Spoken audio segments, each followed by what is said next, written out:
خب وقتتان و خیر، امیدوارم که ساق و سلامتون یارانە ئاخێز و کوردەوارە سربەخۆ تەواوە ئینسانگەلە کوردیە وا گەرەکیانە چارەنووسە خۆوە دەستکردن دەبێ بزانن بەرەو ڕوویان چه هەڵسوکەوتێک ئەکرێوە ئەمان لە چه دەورانێکی مێژوویە قەراریان گرتگە.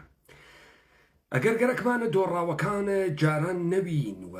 ئەگەر گەرەکمانە سورپرایزەکانە جەنگە جەهانیە ئەوەڵ و جەنگە جەهانی دووەم تێمانە اتفاق نەکەوێ ئەشێ ئاگادار بین لە محیتێکا واینتیە. ڕاستە ئێمەمانان دەمێکە لە بەقەومکریانە کووردا و لە بەقەومی ئیتنیکی زوانی کردنە کووردا بچوو کریاینۆ و کریاین بە مەرزنشینانە دەرزنشینێ کە سات و سەوداوی گەورەمان ناتوانێ بوێت. ئێستا گەورەترین سەوداگەری لە ناوە ئێمەمانانە ئەحیانەن دەسەڵاتێکی بچووکی مادی، تۆزێک پوڵ یا نوێنەرایەتیکردنێک بە بەشێ لە شارێک شارۆچکەیەک شتێکی ئاواسە. تەبیعەتەن ئێمە سات و سەودای ئیمپراتوریەت و سات و سەوداوی گەورەی و کەسایەتیەک وەکو ئەحیانەن سەلاحەدینە ئەیوبیمان نییە. ئێمە خۆمان گشتمان بچووکەوێنین چون دەوروبەریەکانمان بچووکن، چون دەمێکە خوی گەورانە لە ناوە ئێمە تۆریاگەوە ئێمە ئاشنا نین پێی. ئەڵبەتە من بە شێوەیەکی بەربڵاو لە ناوە کڵاب هاوسا ئەم مەسایلانمە بەحس کردگە. هەڵبژاردن کەرەستەیە دەسە حاکمیەتە دەوڵەتە ئێرانیە بۆ دەسا و دەستکردنە پێگەگەلە مادی و سەرچاوەگەلە غەنیە دەرامەدی و حکوومەتی. ئەمەی کە پێژن بژاردن یعنی لە ناوە جمهوریە ئیسلامی. جمهوریە ئیسلامی نە ڕژیمێکی ئیدئۆلۆژیکە بە معنای ئیدئۆلۆژی، نە باوەڕگەلێکی ئیدئۆلۆژیک ئینسانەکانی بە یەکتری و بەستەگەسۆ، نە لە ناوە دڵە یەک دانە شۆڕشە مردمیە هاتگەسە دەرەوە. جمهوریە ئیسلامی سات و سەوداوی گۆڕینە فازە دووەمە دەوڵەتە ئێرانی بوو کە سەوارە بەر شانۆگەریە ناوە خیابانە خەڵکە زۆر و بۆرە بێسەر و تا وەڕێوەچوو و لە 22 بەهمەنە 57 کۆمەڵێ بێناو و گومناو بە پێگە و نانونەوایە گەیشتن. ئمڕۆ دەوڵەتە ئێرانی دەبێت بەرەو گۆڕانە بنیادینە خۆی بڕوە. سات و سەودای ئەوەڵیان ئەوە بوو کە بە شێوەی نەمایشە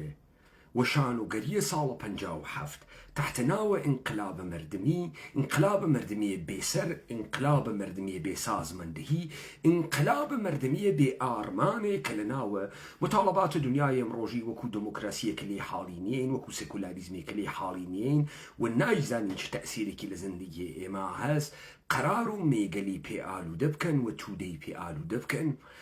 بیهێنە ناو مەیدان و خۆشیان لەسەر مێزە پۆکەرە سیاسیە چارەنووس ڕقم بدەن. تێگەیشتن لەم وەزعیەتە نە بە معنای دوکاندارێک و تاکسیدارێک و چەرچیەک و ئەمانە. تێگەیشتن وەکو حەوزەیە کەلانە کە ئازادیەکانە من، ئەمڕۆی من، بەیانیە من، ڕابردوویە من تحت تەئسیر قەرار ئەدات بۆ ئێمەمانان مهمە، بە تایبەتی لە ژێرە ناوە چمکە کووردا. ئەمەی کە دوای کوشتنە ڕئیسی ڕوویدا چه دەرەنجامێکی بووە. وەڵام دەریخست عەلیە خامنەئی قدرتە فاقەنیە. عەلیە خامنەئی ئەوە نییە کە ئیدعا ئەکەن کە هەست. عەلیە خامنەئی تەنانەت لە فەرمانە حکوومەتیە بە خودعە و نەیرەنگ و درۆ حرەکەتەکە، یعنی بە جەراعەت و بە شەحامەتەوە دەستناوە بۆ پێگەیەک تەنانەت لە ئەسڵە 110 قانونە ئەساسیە پێیانداگە. خۆمەینی کە نیانە ملی و وتیان ڕەحبەرە جمهوریە ئیسلامیە بە تەشەرێک کەوتی من نەسیحەت ئەکەم ئاغایە بەنی سەدر، بە تەشەرێک کابرای لە پێگەی ڕیاسەت جمهوری هاوردە خوارەوە. ڕیاسەت جمهورێک کە فەرماندەیە کل قوا بوو بە یەک تەشەر وای پێکرد بەنی سەدر بە جلە ژنانە و لەباسە ژنانە لە تاران دەرچێت و بەرەو پاریس بڕوا. عەلی خامنەئی ئینسانێک بەغایەت ترس زاور، دەروون بچووک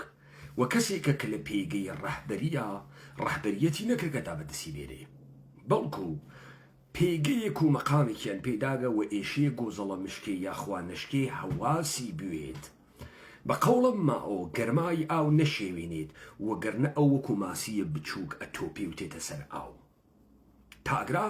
لە ناوە جەزیرەگە لە قودرەتە کە لە ناوە جمهوری ئیسلامی بە ناوە جمهوری ئیسلامی تعریف کریاگەسەوە عەلیە خامنەئی وەکو سەمومنە پێوانەیە دابشکردنە دەسەڵات مورد تەئید یەکتری واقع بووگە ئەمما دوای کوشتنە ئاغای ڕئیسی چه اتفاقی کەوت دەوڵەتە ئێرانی دوایەوەی کە شکستی خوارد و نەیتوانی انقلاب دەستە نەماویشی بواتە بەرەو ئێمە بەرمان پێگرت ئیستە ها بە شوێنە ورودە جۆرێکی تر بە داستانەکە هاوردنە پزیشکیان تەبیعەتەن پزیشکە و تورکە و موکریانیش قسە ئەکات مغۆمغۆیەکە لەلایەنە خۆیان و پانتورکەکانەوە بەناوە کودەتای تورکی یا انقلاب تورکی پانتورکەکان معتقدن طبق ئەم تاریخە جەعلە درۆزنانەیە ئێرانیەتە صاحبان و حاکمان ئێران بووگن تەنانەت معتقدن کە زوانە فارسی لە ژێرە تەئسیر و قدرەت و پوڵ و گەورەیە ئەوان بووگە بە زوانە فارسی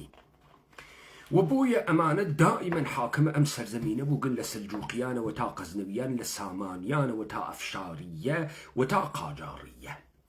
ومعتقدا بو أولين بار لدواي لبين شون قاجارية تمامية قدرة السياسي قريا وناو دس التركة كان علي خامنئي ترك بزشكيانة ترك وأما قلكومية تركي بو تا بتوان يكاسب كانوا بلد سكرتنا حكومات وتمامية حكومة تبعة لقرا قومية بازي كودكس قانون تغيير ماهية جمهورية إسلامي رولا كيش كبا كرد قومية نيكي داقيانا رولا هالبرككرية نن رول حاكمية رولا هالبرككري دولة جمهورية إسلامي هم لقل قيران قل الدرونية مرق علي خامنئي يا روبرو وجانشين يا روبرو هم تك مسائلك واقعية عديدة كي يخيب يقرك من جملة أوانا ويكا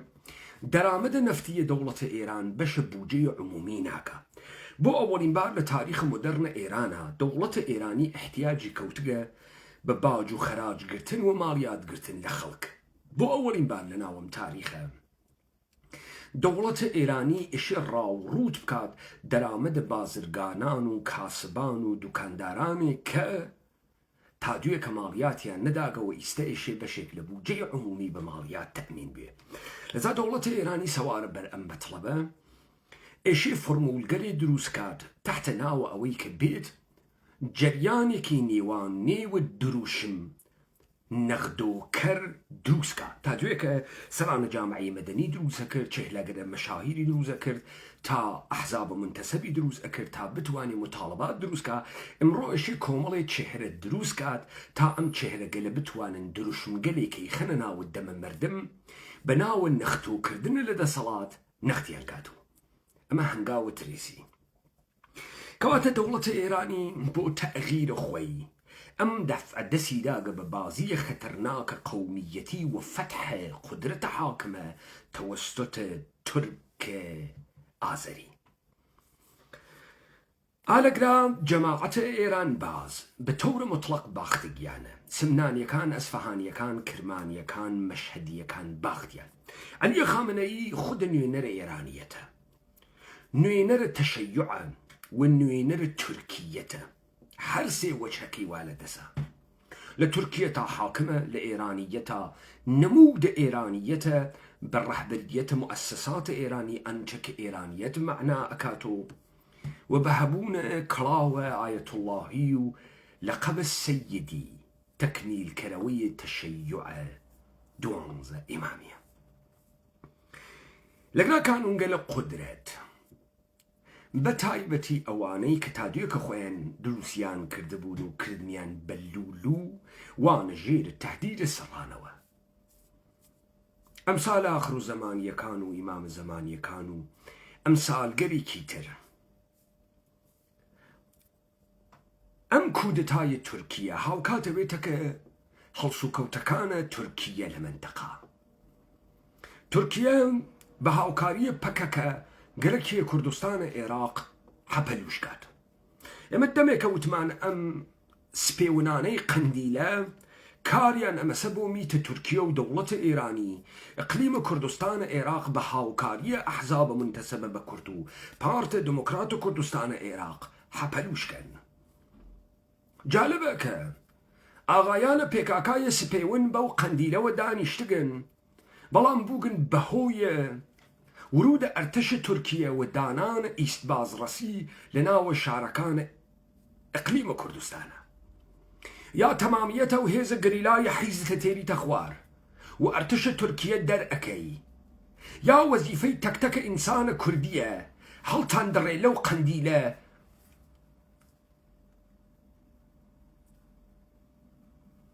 و نابودتان کا لەو قەندیلە. ضرورەتە حزورە تۆ پێکاکایە گەڵ بۆ گەن لە قەندیلا چییە؟ چگویەگە خۆی لە قەندیل خەنجەرەکەی ڕۆژی تەنگانەیت دەیمەگەر نێی و شاخ و داخۆ وەکو ورج پەلامارە ئەو ئەشکەوتانە داگە و تەقلە لێ ئەدەیت و بەناوە حەڵقەی ئاگرا شیرجە ئەدەیت و نابەزین و ئێمە بەرێ خۆ ئەدەین و پاشێ خۆ ئەدەین. ئەرتشە تورکیە پێنیاگەسە بینە قاقامان حیزە گەوا باوک، یا تێیتە خوار و شەڕی ئەەکەی، یا بیانوەکە ئەوڕی تۆ شەڕەکە وەیتە ئەو دیو بە بەهانەی حزورە گەڵبۆگەنهای فاسدەی وەکو تۆ ئەقلیمە کوردستان ناچێتە ژێرە دەسە هارای من تورکم. با بزانی قەزیەیە ئێوە و ئەرتشە تورکیە و پەکەکە وەیەک و تەکلیفی مشەخەسەکرێت. پێتوانە بێمە یەکێتیە نیشتمانین لە تاو خەستیاگی و سلێمانەی بوودەگیا تەکانمان پێ ناخورێت. ئەم یەکێتیە نیشتمانیە لە هەرچی حەوزەست دۆڕیا ئیستەیشە ئەوەنە لۆکاڵی و بچووک بووگەسۆ یەکێتیە نیشتمانیە قەڵاچۆلان نەتان خوێن. لەذا هەڵسوکەوتە داهاتوویە ئێمە ئەمەسە دەوڵەتە ئێرانی بەرەو قەومی بازیە ڕوا و گەرەکێ کورد بکاتە ڕەقاسە ئەم قەومی بازیە. کورد ناوێتۆ ڕەقاسە ئەمە تەئیدیشی بۆ تورک ناکات و حاکمیەتە بە تورک نادات و تورک بێجای کرد بە چیوە کاورای پەخمەی ئەحمەق، کاورای بێتەبارە بێدایک و باوک بە چیوە چووگە لەوێ پاڵی داگەسەوە.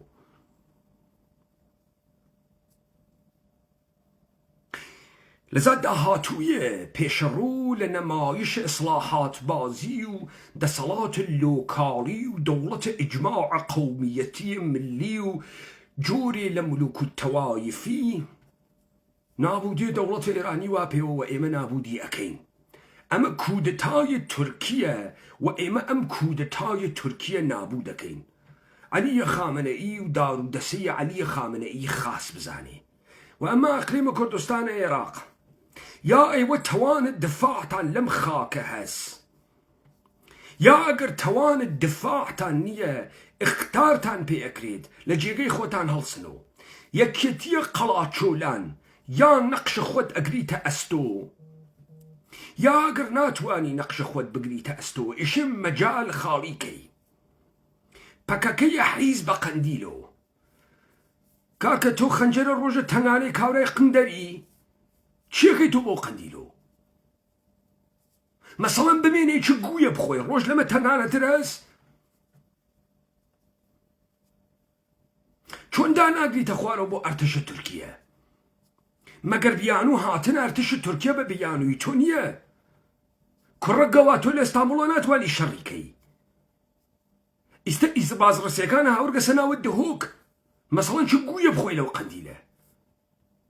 چی بکەی مەسەڵەن کۆمەڵی ڕشکنە دەرچووگە دێهاتی بەو کەژ و داخۆ شاخ و داخۆ بخۆن و بخەفن چیەکەی تۆ لەوێ؟ ئەگەر تەمام قەد شەڕە دەوڵەتی تورکیە نەکەی تۆ مسلمەن دەری ئەخەی کە بەرساختەیە دەسەمیتە تورکیە و هاوکارە دەوڵەتە تورکیەی لە حەپەلوشکردن کوردستانە عێراق. متوەجێ بووی پێکاکە من ئەم قسانە ئەەکەم خوێنە مباحەکەم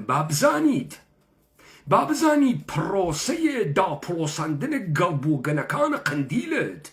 پرۆسەیەکە کە بنێوە ئەفکار عمومیە ژێ بڕوات و ئەفکار عمومی حکم سەرپانەوەکردنەوەی تەکتەکە ئێوە با جا کەشکە لە سەپاه پاسداران و میتە تورکیە چیەکەن بە قەندیلەوە؟ پاڵت داگەسۆ لە قەندیل و خەریکی چیەکەی بەناوە و ئەشکەوتانە و سەرما قولات لێ ئەدەیت و دەم و چاو هەڵ پێچاگەسۆ ئەمە بۆ کەی بۆ کەی تۆ قەرارە لەو کەژوکێوە بیتە خوارۆ دوو فیشەک بتەقێنی گەوا باوک کەی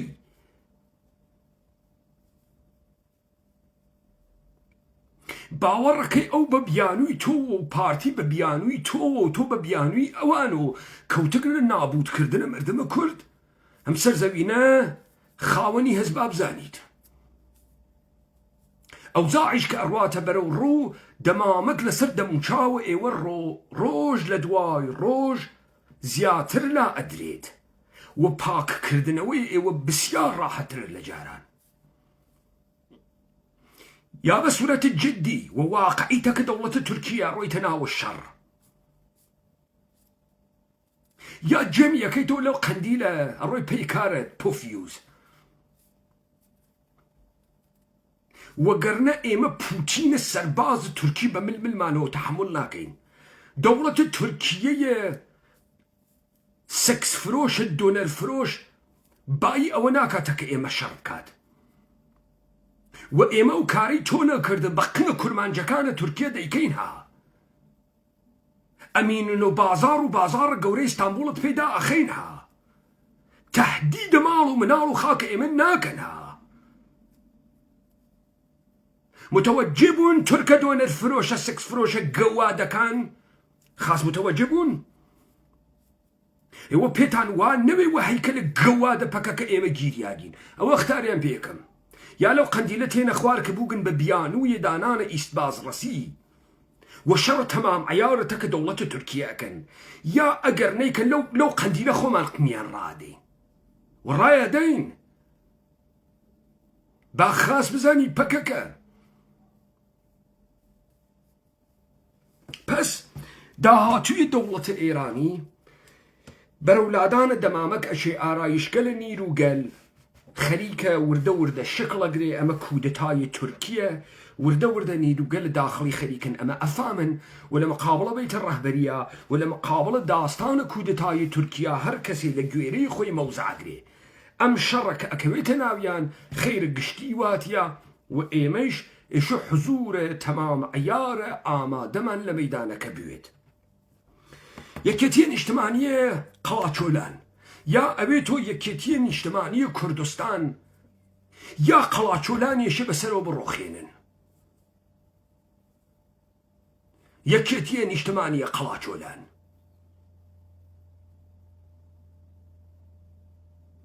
اختارتان پێیەکەین لەم بازیانە هەواستان بوێت دایەوە خۆش